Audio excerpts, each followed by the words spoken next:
حضور کی سیرت اس کی جامع ہے، اور اس کی جامع کیفیت میں وہ سیرت ہمارے پاس پوری طرح محفوظ ہے۔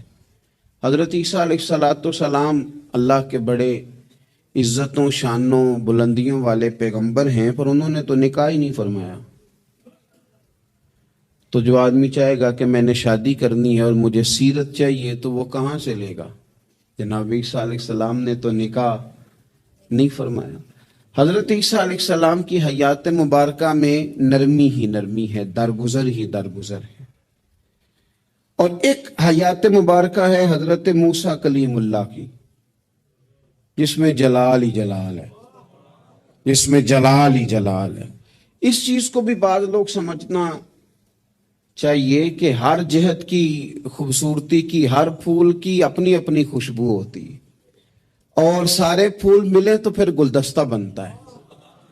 تو اس لیے حضرت موسیٰ علیہ السلام کی حیات مبارکہ میں جلال ہی جلال ہے، لیکن رسول کریم صلی اللہ علیہ وسلم کی حیات نور آپ دیکھیں گے تو حضور نے تلوار اٹھائی میدان میں، حالات کچھ اور طرح کے تھے، تو جناب ابو سفیان رضی اللہ تعالیٰ عنہ کہتے میں نے کہا حضور تھوڑا سا پیچھے ہٹا جائے، معاملات کو دیکھا جائے۔ فرمایا نہیں بھائی، میں نبی ہوں، بات یہ بھی سچی ہے، اور میں عبد المطلب کا پوتا ہوں، بات یہ بھی سچی ہے۔ اب پیچھے نہیں ہٹنا، اب آگے چلنا۔ ایک معاملہ یہاں ہے، اور ایک معاملہ مقام حدیبیہ پہ ہے۔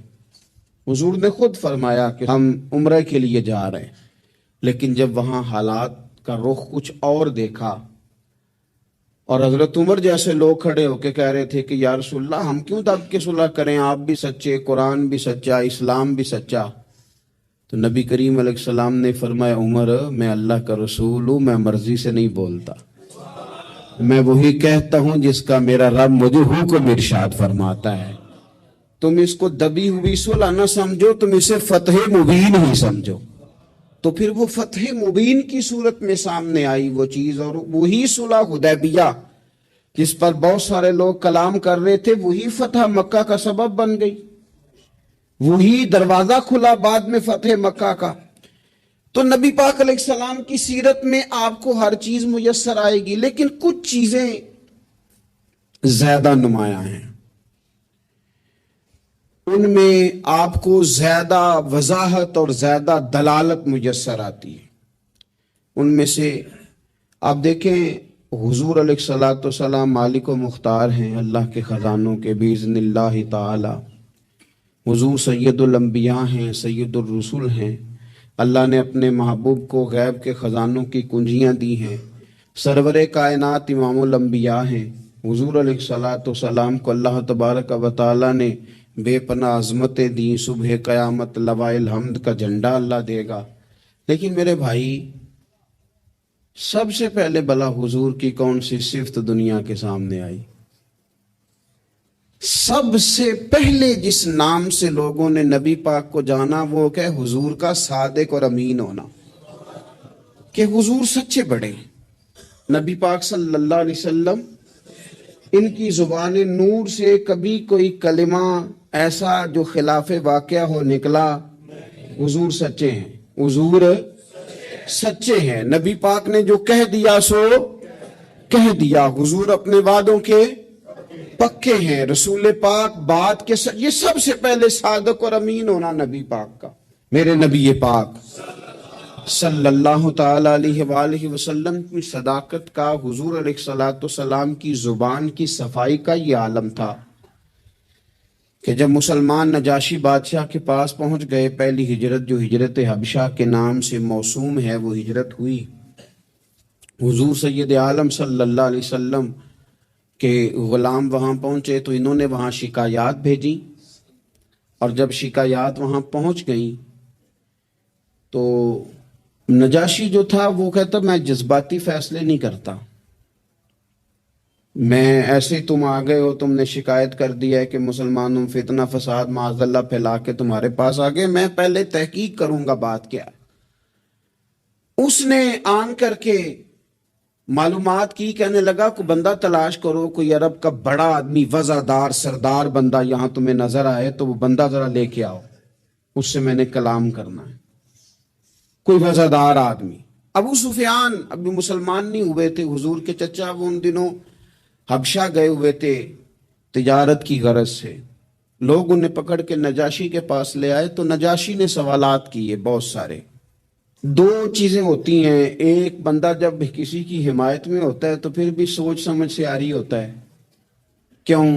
اس لیے کہ نبی پاک صلی اللہ علیہ وسلم نے فرمایا محبت آدمی کو اندھا بہرا گونگا کر دیتی ہے. اس وقت بھی وہ آری ہوتا ہے، اور جب کسی کی مخالفت میں ہوتا ہے تو اس وقت بھی سوچ سمجھ سے آری ہوتا ہے، اس وقت بھی اسے صحیح بات بھی غلط محسوس ہو رہی ہوتی ہے. اب یہ مخالفت میں تھے تو کہتے ہیں حضور سید عالم علیہ السلام کے بارے میں جب سوالات پوچھے گئے، سوالات کیے گئے، اور ابو سفیان کہتے ہیں میں چونکہ مخالف تھا تو میں نے اسی انداز میں ایک کہانی رٹی رٹائی انہوں نے یاد کی ہوئی تھی. وہ رٹی رٹائی کہانی ہر جگہ یہ سنایا کرتے تھے، دیکھو جی جس پہ ہمارا ابا تھا، جس مذہب پہ، اس کو وہ کہتے گمراہ تھا. وہ جی ہمارے دادا کو کہتے ہیں وہ گمراہ تھا. وہ جی ہمارے نانا کو کہتے ہیں بت پرست تھا تو گمراہ تھا. وہ جی انہوں نے ایک بھائی مسلمان کر لیا، دوسرا کافر ہے، گھروں میں لڑائی پیدا کر دی. یہ رٹی رٹائی کہانیاں. پھر وہ کہتے تھے دیکھو جی معاذ اللہ جادوگر ہے، کچھ پڑھ کے پھونکتے ہیں. وہ جی شاعر ہے، بات ایسی سناتے ہیں کہ اپنے قبضے میں لے لیتے ہیں. یہ ساری کہانی انہوں نے یاد کی تھی. ابو سفیان کہتے ہیں میں نے وہاں ساری سنائی. اب نجاشی نے بھی سوالات پوچھے، کہنے لگے ان کے ماننے والے امیر ہیں کہ غریب ہیں؟ میں نے کہا ماڑے ماڑے لوگ. کہنے لگے نبیوں پر پہلے ایمان ہی غریب لوگ لایا کرتے ہیں. کہنے لگے اس نے بڑے سوالات کیے، بڑے میں نے جواب دیے. آخر میں اس نے ایک سوال پوچھا. ابو سفیان کہتے ہیں میں باہر سے نہیں گیا تھا، میں چچا تھا. مجھ سے پوچھا، کہنے لگے کیا کبھی اس محبوب نے جھوٹ بھی بولا ہے؟ کیا کبھی جھوٹ بھی بولا ہے؟ کبھی؟ تو ابو سفیان کہتے ہیں کہ ایک منٹ کے لیے، چونکہ مخالف تھا، میرے دل میں خیال آیا کہہ نہ دوں بولا ہے معاذ اللہ، نقل کفر نہ باشد. کہتے ہیں پھر میں نے سوچا کہ ایک تو یہ عرب کی وفاداری کے خلاف ہے کہ میں غلط بات کروں، اور دوسرا یہ کہ میں انہیں جادوگر کہوں تو شاید کوئی اس پر سوچے، شاعر کہوں تو شاید کوئی توجہ کرے، پر مدینے والے محبوب نے جھوٹ بولا ہے یہ تو مانے گا ہی کوئی نہیں. یہ کیسے ہو سکتا ہے؟ یہ تو صادق اور امین ہونا تو ان کا آفتاب سے زیادہ روشن. کون اس بات کو تسلیم کرے گا؟ کون مانے گا؟ کوئی نہیں مانے گا. اللہ اکبر. کون تسلیم کرے گا؟ ابو سفیان کہتے اس نے پھر پوچھا بتاتے کیوں نہیں، چپ کیوں کر گئے ہو؟ کیا کبھی انہوں نے جھوٹ بھی بولا ہے؟ اللہ اکبر. تو ابو سفیان کہتے ہیں میں بول پڑا. میں نے کہا کہ وہ میرے بھتیجے ہیں، میں نے انہیں ماں کی گود میں بھی دیکھا، دادا کے کندھوں پہ بھی دیکھا، چچا کے گھر میں بھی دیکھا، ختیجہ کا دولہا بنے بھی دیکھا. میں نے اس حبیب کو جگہ جگہ دیکھا، اور میری آنکھوں کے سامنے ان کی کان پٹیوں پہ مقدس سفید بال آئے. میں نے بڑا کچھ دیکھا، پر میں نے اس حبیب کو کبھی جھوٹ بولتے نہیں دیکھا. کبھی یہ لفظ زبان سے نکلے ہی نہیں، کبھی یہ بات کہی نہیں، کبھی جھوٹ بولا ہی، سوال ہی نہیں پیدا ہوتا. تو کہتے سناٹا چھا گیا میری بات پر مجمع میں. نجاشی نے کندھے کے اوپر رومال رکھا، اٹھ دیا. میں نے کہا بادشاہ رزلٹ تو ہی ناؤسکار، تو نے سوال پوچھا میں نے جواب دیا، اب جا رہا ہے؟ کہنے لگا رزلٹ کیا دینا ہے، رزلٹ تو نکل آیا ہے. جس نے کبھی بندوں سے جھوٹ نہیں بولا وہ یہ جھوٹ کیوں بولے گا کہ میں اللہ کا رسول بن کے آیا ہوں؟ یہ والا جھوٹ کیوں؟ اسیر دشمن کی چاہ میں بھی، مخالفوں کی نگاہ میں بھی وہ امین ہے، صادق ہے، معتبر ہے. میرا پیغمبر عظیم تر ہے، میرا پیغمبر عظیم تر ہے، میرا پیغمبر عظیم تر. لگے جو مزدور شاہ ایسا، نہ دھن نہ دولت سربراہ ایسا، دیکھو عرش نشیں کا زمین پہ گھر ہے، میرا پیغمبر عظیم تر ہے. عرش نشیں کا زمین پہ گھر ہے، میرا پیغمبر عظیم تر ہے. میرے عزیز رسول پاک علیہ السلام کا سچا ہونا، دیانتدار ہونا، یعنی مخالف بھی جس بات کو کہے کہ ہاں یہ بات ٹھیک ہے، کہ ان کی زبان سے کبھی بات غلط نہیں نکلی، لیکن دروغ گوئی، جھوٹ، اور دنیا کے سامنے جھوٹ، اور قومی معاملات میں جھوٹ، اور جتنا دل کرے کھل کے جھوٹ، یہ رویے جب قوموں کے ہو جائیں میرے عزیز، ایک حضور سید عالم صلی اللہ علیہ وسلم کی صداقتیں، اور پھر میں ایک مقام پہ پہلے بھی میں نے عرض کیا تھا، پھر کہتا ہوں، حضور سید عالم صلی اللہ تعالی علیہ وسلم نے فرمایا تھا یہ جو جھوٹ ہوتا ہے یہ شک پیدا کرتا ہے، تو وہ قومیں کیا کردار ادا کریں گی اور کیا وہ سوسائٹی میں خیر تقسیم کریں گی؟ تو سچی بات نبی پاک علیہ السلام نے فرمایا بندہ جھوٹ بولتا ہے، اور اتنے جھوٹ بولتا ہے کہ وہ رب کی بارگاہ میں جھوٹا لکھ دیا جاتا ہے، اور پھر اس کے لیے جہنم کا فیصلہ ہو جاتا ہے۔ اور کچھ بندے سچ کی کوشش کرتے ہیں، اتنی کوشش کرتے ہیں کہ اللہ کی بارگاہ میں سچے لکھ دیے جاتے ہیں، اللہ کے حضور وہ سچے لکھ دیے جاتے ہیں، اور فرمایا یہ سچ ہی انہیں جنت میں لے جائے گا۔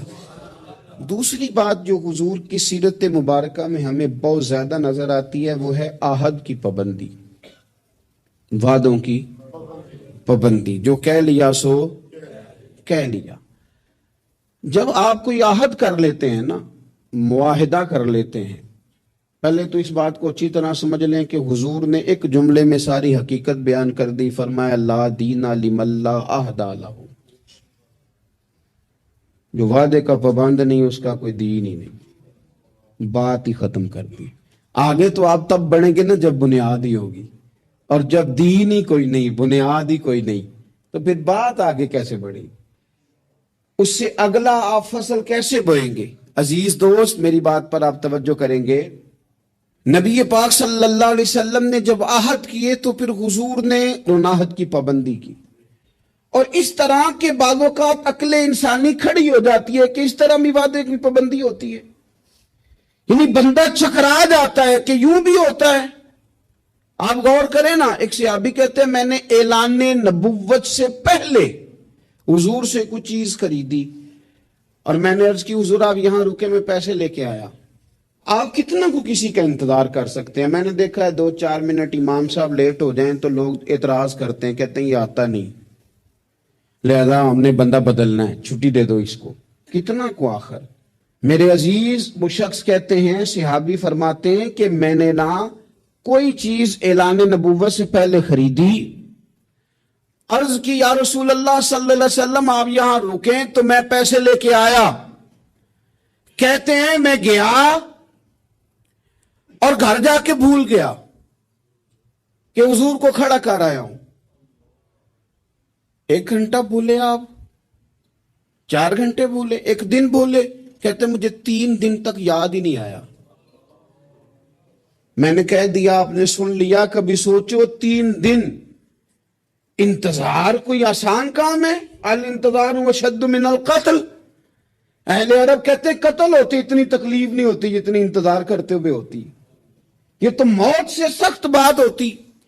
کہتے 3 دن مجھے یاد ہی نہ آیا، 3 دن کے بعد مجھے یاد آیا تو میں جلدی سے وہ پیسے تھامے اور اس جگہ پہنچا، جا کے دیکھا تو حضور وہیں کھڑے تھے جہاں میں کھڑا کر آیا۔ وہ تیری سیرت تیری صورت زمانے سے نرالی ہے، تیری ہر ایک ادا پیارے ادائے بے مثالی۔ حضور وہی کھڑے تھے، وہی جلوہ فراز تھے۔ کہتے ہیں مجھے دیکھ کے حضور نے چہرے پر کوئی بل نہیں ڈالا، کوئی حضور کے شکن نہیں آئی، فرمانے لگے تم نے مجھے بڑی تکلیف میں ڈال دیا، تم کھڑا کر گئے تھے، میں یہیں پہ کھڑا ہوں، اسی وقت سے کھڑا ہوں۔ میرے رسول پاک صلی اللہ تعالی علیہ وسلم نے وعدوں کے وفا کے تعلق سے جو ہمیں سیرت عطا فرمائی، حضور علیہ السلام نے جو اپنا اسوہ نور اس تعلق سے ہمیں دیا ہے، وہ ہر شخص کے لیے دستور حیات ہے، وہ ہر شخص کے لیے دستور عمل ہے۔ ہر شخص کو چاہیے کہ وہ ان زاویوں میں اپنے آپ کو ڈھونڈے، تلاش کرے۔ بڑی تکلیف ہوتی ہے عوامی سطح پر بھی جب ایسی باتیں سننے کو ملتی ہیں کہ نہیں جی نہیں وہ تو سیاسی بات تھی۔ سیاسی بات کیا ہوتی ہے؟ جھوٹ۔ بخاری شریف میں تو یہ لفظ موجود ہیں کہ بنی اسرائیل کی سیاست ان کے نبی کرتے تھے۔ سیاست کا معنی تو تدبیر کرنا ہے، سیاست کو آپ نے فراڈ کا نام دے دیا ہے۔ وہ جی وہ میں نے تو بس ویسے بات کی تھی، اس کا کیا معنی ہوتا ہے، اس کا کیا مطلب ہوتا ہے؟ کچھ مسائل ایسے ہیں جو آپ خود پیدا کرتے ہیں، کچھ چیزیں ایسی ہیں جن کے اندر آپ خود چیزوں کو اس پیک پہ لے کے آتے ہیں، اللہ جانے آپ کے کیا مقاصد ہیں اس میں۔ میرے رسول پاک علیہ الصلوۃ والسلام نے عہد کی پابندی، وعدوں کی پاسداری، اس پر لوگوں کی توجہ دلائی۔ اور میں نے کہا کہ بعض اوقات حالات اتنے خوفناک ہوتے تھے، حدیبیہ کی صلح ہو رہی ہے اور اس صلح کے اندر ایک شرط یہ تھی کہ اگر کوئی مسلمان اپنے آقا کی مرضی کے بغیر مکہ مکرمہ سے مدینہ طیبہ آئے گا تو حضور اسے رکھیں گے نہیں، اگر کوئی شخص مدینے سے مکہ جائے گا تو مکے والے واپس نہیں کریں گے۔ اور بخاری شریف میں موجود ہے کہ اسی شرط پر جناب عمر فاروق پریشان ہوئے کہ ہم تو دب کے صلح کر رہے ہیں، صلح تو برابری کی بنیاد پر ہوتی ہے، یہ کیا بات ہوئی کہ ہمارا بندہ جائے تو واپس نہ کرے، ان کا ہے تو ہم واپس کریں۔ لیکن حضور نے فرمایا میں اللہ کا رسول ہوں عمر، میں اللہ کا، جو میں دیکھ رہا ہوں وہ تم سمجھ نہیں رہے، میں رب کا رسول ہوں۔ اور حضرت عمر کہتے ہیں یہ پہلے میں نے حضور سے بات کی، پھر حضرت ابو بکر سے بات کی، پر قربان جاؤں جو جواب مجھے حضور نے دیا وہی جناب صدیق اکبر نے دیا۔ کہو عمر وہ اللہ کے رسول ہیں، وہ جو کہتے ہیں حق اور سچ ہی کہتے ہیں۔ حضرت سیدنا فاروق اعظم اور رضی اللہ تعالیٰ عنہ ارشاد فرمانے لگے کہ اس موقع پر نے ایک اور بھی معمہ ہوا، ایک تو یہ صلح اس انداز میں ہوئی، پھر ایک عجیب مسئلہ ہوا۔ صحابہ فرماتے ہیں ایک صحابی تھے حضرت ابو جندل رضی اللہ تعالیٰ عنہ، ان کو ان کے والد نے زنجیروں میں باندھا ہوا تھا اور گھر کے اندر قید کیا ہوا تھا کہ آپ جا نہیں سکتے۔ جب انہیں پتہ چلا نا حضور تو حدیبیہ تک آ گئے، تو کسی طریقے سے نا اپنی زنجیریں توڑ کے، اور بعض سیرت نگاروں نے لکھا ہے زنجیروں سمیت، زنجیروں سمیت جب وہ آ رہے تھے تو پاؤں میں زنجیریں پھر پھر کے نا ان کے زخم بن گئے تھے، وہ زنجیروں سمیت آئے حضور کے سامنے کھڑے ہو، کہتے ہیں سونیا مجھے چھوڑ کے نہ جانا۔ میں اکثر دوستوں سے کہتا ہوں پیر صاحب کبھی کہہ دینا مریدوں کو کہ عمرہ کرنے جانا ہے اور بعد میں فراڈ ہو جائے وہاں، تو مرید کہتے ہیں لگتا ہے پیر بھی شامل ہے ساتھ، اس نے تو کہا تھا۔ بہت سارے لوگ کہتے ہیں جی وہ پیر صاحب آپ سے دعا کرائی تھی تو وہ کام نہیں ہوا، تو میں نے کہا دعا کا مطلب کیا ہوتا ہے؟ کوئی پیر معاذ اللہ تعالی خدا کی حکمت کو مجبور کر سکتا ہے؟ جیسے جب چاہے رب جس طرح چاہے ویسے کرے۔ اللہ کے عاجز بندے ہیں، دعا کرتے ہیں اس امید پر کہ خدا فضل کرے گا۔ تو اب بڑی جلدی لوگ ڈگمگا جاتے ہیں کہ فلاں جگہ ایسا ہو گیا۔ حضور سید عالم صلی اللہ علیہ وسلم کی بارگاہ میں عرض کیا یا رسول اللہ صلی اللہ علیہ وسلم، حضور مجھے چھوڑ کے نہ جائیے گا، بڑا مارتا ہے میرا باپ، آپ ذرا کیفیت دیکھیں۔ حضور نے وعدہ کر لیا ہے کہ ہم لے کے نہیں جائیں گے، وہ آ گئے رو رہے ہیں یا رسول اللہ چھوڑ کے نہ جائیے گا۔ ان کے والد کھڑے ہو گئے، کہنے لگے جی آپ نے وعدہ کیا، آپ لے کے نہیں جا سکتے۔ امتحان دیکھو محبت کا، کوئی ضروری ہے کہ ہر موقع پر شاباشی ملے، ہر وقت مسکرا کے ملا جائے؟ یہاں تو لوگ اس بات پہ بھی ناراض ہو جاتے ہیں کہ مجھے 21 دفعہ ملے ہیں تو 20 دفعہ ہنسے، 21ویں دفعہ ہنسے نہیں، خیر ہے آج مسکرائے نہیں۔ ہر بات میں لوگ ایک پہلو تلاش کر لیتے ہیں کمزوری کا۔ وہ رو رہے ہیں، تڑپ رہے ہیں، اور صحابہ کہتے ہیں ہماری خواہش تھی ان کا درد دیکھ کر کہ حضور حکم کریں تو ہم زنجیریں ساری توڑ دیں، پر میرے رسول نے کیا فرمایا؟ فرمایا ابو جندل تمہیں جانا ہے کیونکہ میں وعدہ کر چکا ہوں۔ جب کوئی وعدہ کر لے پھر اسے نتائج کی پرواہ، کیا ہوگا کیسے ہوگا، پھر اس بات کی پرواہ، میں وعدہ کر چکا ہوں، لہذا اب تمہیں واپس جانا ہے، اور جب تک میں دوسرا حکم نہ دوں اتنی دیر تک لوٹنا نہ۔ ان کے آنسو پونچھے گئے، وہ واپس گئے۔ کیا کہا تھا درویش نے؟ ایک باری میری آنکھیاں چوں اونا نے اتھرو پونجے سن، ہن تے چسکا پہ گیا رونے دا، ہن تے مینوں چسکا ہی پہ گیا رونے دا، تے ہر ویلے آہو زاری دا نبی پاک علیہ السلام نے واپس بھیج دیا. یہ وقتی طور پر کرب کا مسئلہ تھا، تکلیف کا تھا، لیکن اپنے وعدے کی پاسداری، اپنے وعدے اور معاہدے کی پابندی. کوئی بھی آپ کمٹمنٹ کریں، کسی کے ساتھ بھی کریں، کسی بھی لحاظ سے کریں، اور جو لوگ اپنے حساب سے بڑے بنتے ہوں، سربراہان کہلاتے ہوں، ان کے لیے تو زیادہ ضروری نہیں ہو جاتا کہ اگر وہ کوئی قول قرار کرتے ہیں، کوئی بات کرتے ہیں، تو پھر اس کا انہیں پابند بھی ہونا چاہیے. تو چیزوں کو اگر حضور کی سیرت نور کی روشنی میں دیکھا جائے تو میرے نبی پاک علیہ السلام نے پھر وعدے کی پابندی کو امت کو دستور بنا کے دیا.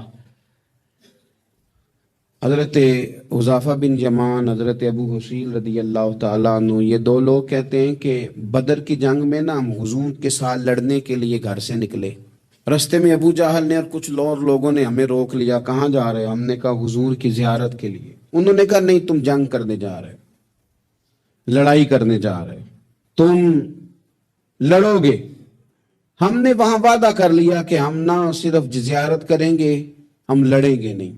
وعدہ کر لیا. جب ہم حضور کی بارگاہ میں پہنچے نا تو عرض کی یا رسول اللہ صلی اللہ تعالی علیہ وسلم، حضور ہم وہاں وعدہ کر رہے ہیں کہ لڑیں گے نہیں، ورنہ وہ آنے نہیں دیتے تھے، ہمیں گرفتار کر لیا تھا انہوں نے. وعدہ کر رہے ہیں کہ لڑیں گے نہیں. تو یا رسول اللہ صلی اللہ تعالی علیہ وسلم، ہمارے لیے حکم کیا ہے؟ یہ بدر کی لڑائی تھی جس میں ایک ایک آدمی کی ضرورت تھی. 1000 کا مقابلہ 313 کے ساتھ ہے. ایک ایک فرد کی، ایک ایک شخص کی ضرورت ہے. تو یا رسول اللہ وعدہ کر رہے ہیں کہ لڑیں گے نہیں، تو حکم کیا ہے؟ تو نبی پاک صلی اللہ تعالی وسلم نے فرمایا چونکہ تم نے وعدہ کیا ہے نہیں لڑو گے تو تم ادھر بیٹھ جاؤ. یا رسول اللہ ایک ایک بندے کی ضرورت ہے. فرمایا نہیں، ہمیں رب کی مدد کی ضرورت ہے، اللہ کی نصرت کی ضرورت ہے. وعدہ کر لیا ہے، لہذا وعدے پر قائم رہیں گے. ایک بات اور سیرت کے عنوان پر آپ کی خدمت میں عرض کرنی ہے، اس پر بھی ضرور توجہ کرنی ہے ہم لوگوں کو، اور خوب ہمیں اس بات کی طرف بھی اپنے معاملات کو لے کر کے جانا ہے. میرے عزیز دوست، میرے عزیز بھائی، ہم ہیں رسول کریم کے ماننے والے. مجھے ایک بات بتلائیے کہ حضور کی سیرت، حضور کی سنت، حضور کے ماننے والے اپنائیں گے یا کوئی اور آ کے اپنائے گا؟ ایک شخص نے دعویٰ کیا کہ یا رسول اللہ میں آپ کا غلام ہوں. تو اب سیرت پر عمل اسی نے کرنا تھا کہ کسی اور نے باہر سے آ کے کرنا تھا؟ ہم اس طرح کر رہے ہیں کہ ہم نا سیرت نبوی سے، میں بہت سارے دوستوں سے جب کہتا ہوں نا آپ داڑھی شریف حضور کا طریقہ ہے مبارکہ اس کو اپنائیں، تو وہ کئی قسم کے بہانے کرتے ہیں. بعض دوست یہ کہتے ہیں کہ میں ابھی نیک نہیں ہوں. تو میں کہتا ہوں اس دنیا میں کون بندہ ہے جس نے یہ دعویٰ کر لیا ہے کہ میں اب اتنا نیک ہوں کہ کبھی گناہ نہیں کروں گا؟ کوئی ہے ایسا انبیاء کے بعد، فرشتوں کے بعد کوئی معصوم ہے امت میں؟ تو انسان کے ساتھ چیزیں رہیں گی، پر آپ آغاز تو کریں سنت شریعت سے، آپ شروع تو کریں.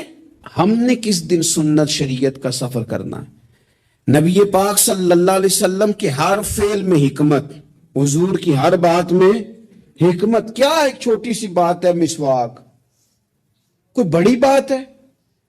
لیکن کتنا بڑا دور آ گیا، کتنے لوگ تبدیل ہو گئے اور کتنی چیزیں آئیں اور کتنے سال بیت گئے، لیکن اس ایک حضور کی ادا کی اہمیت ختم، اس کی اہمیت اپنی جگہ پہ اتنی آج بھی قائم ہے کہ بہت بڑی ریسرچ کے بعد جو بڑے لوگ تھے انہوں نے کہنا شروع کر دیا جو پابندی سے مسواک کرے اسے کینسر نہیں ہوتا. کیا ایک چیز مسواک ہی ہے نا، اور میرے نبی پاک کی پسند اتنی زیادہ ہے یہ، یعنی بہت ساری چیزوں کو نا معاذ اللہ تعالی ہم سمجھتے ہیں یہ تو سادی سی بات بتا رہے مولانا صاحب، یہ تو پیر صاحب نے بڑی سادی سی ایک ہمارے سامنے چیز رکھی ہے، وہ تو کوئی بڑا فلسفہ بیان کرتے تو تب ہماری سمجھ میں آتا تھا. تو ایک سادی چیز رکھی، او خدا کے بندے یہ اتنی پیاری ہے کہ حضور فرماتے ہیں اگر امت پر مشکل نہ ہوتا تو میں ہر وضو کے ساتھ مسواک کو ضروری قرار دے دیتا. اس کے حسن کو آپ ملاحظہ کریں اس سنت کے کہ حضرت عائشہ صدیقہ رضی اللہ تعالی عنہ ارشاد فرماتی ہیں کہ وقت وصال، اور اس خاتون کی بھی عظمتیں دیکھیں، کہتی ہیں حضور نے وقت وصال میری گود میں سر رکھا ہوا تھا، میری گود میں سر تھا نبی پاک کا، اور کہتے ہیں میرے بھائی سامنے سے گزرے تو وہ مسواک کر رہے تھے، ان کے ہاتھ میں مسواک تھی، تو حضور سید عالم صلی اللہ تعالی علیہ وسلم نے اس طرف رغبت فرمائی تو میں سمجھ گئی حضور مسواک کرنا چاہ رہے ہیں. یعنی آپ میری بات پر غور کریں کہ عین وقت وصال ظاہری رسول کریم صلی اللہ تعالی علیہ وسلم نے اس موقع پر بھی مسواک کی طرف رغبت فرمائی، فرمایا مجھے چاہیے. میرے نبی پاک صلی اللہ علیہ وسلم کی پیاری زوجہ کہتی ہیں کریم محبوب کو میں نے مسواک پکڑی ان سے، اور پھر میں نے اپنے دانتوں سے چبائی اور اس کو نرم کر کے حضور کی بارگاہ عالی مرتبت میں پیش کیا. او میرے عزیز بھائیوں، اگر سنت کا وہ ذوق ہماری طبیعت میں پیدا ہو جائے، وہ شوق، ہمارے استاد صاحب فرمایا کرتے تھے یہ کیا بات ہوئی کہ ہمیں بتانا پڑے ہمارا کون سا مذہب ہے، یہ کیا بات ہوئی ہمیں بتانا پڑے کہ ہم عاشق رسول ہیں، یہ کیا بات ہوئی ہمیں بتانا پڑے کہ فلاں شیخ کے ماننے والے ہیں، ہماری ادائیں کیوں نہیں بتاتی کہ ہم رسول پاک کے غلام ہیں، ہماری ادائیں کیوں نہیں بتاتی کہ ہم نبی پاک صلی اللہ تعالی علیہ وسلم سے محبت کا دم بھرنے والے. تو رسول پاک صلی اللہ تعالی علیہ وسلم کی سیرت نور. اور میں آپ کو ایک اور بات بھی عرض کروں، ہم نے بہت بڑی غلطی کی کہ ہم حضور کی سیرت تک پہنچنے میں کامیاب نہیں ہوئے. ہم نے بڑی باتیں سنی، بڑا کچھ ہم نے اپنی زندگی میں پڑھا. اگر حضور کی سیرت نور کو پڑھنا شروع کریں، ایک ایک پہلو حضور کی مقدس زندگی کا، آپ محسوس کریں گے کہ آپ کی روح پرواز کرنے لگی ہے. آپ محسوس کریں گے کہ خود بخود اندر کے میل دھلنے لگے. آپ نہ پڑھتے پڑھتے ہی محسوس کریں گے کہ کساوتیں ختم ہو رہی ہیں، عداوتیں ختم ہو رہی ہیں. میرے دل کے اندر جو میل کچیل نفس کی شرارت کا تھا وہ دھل رہا ہے. رسول پاک کے جتنا کوئی قریب جاتا ہے اتنا وہ رب کے قریب ہو جاتا ہے، اتنا وہ اللہ کے قریب ہو جاتا ہے. آپ سیرت مبارکہ سے فیوز و برکات لیں.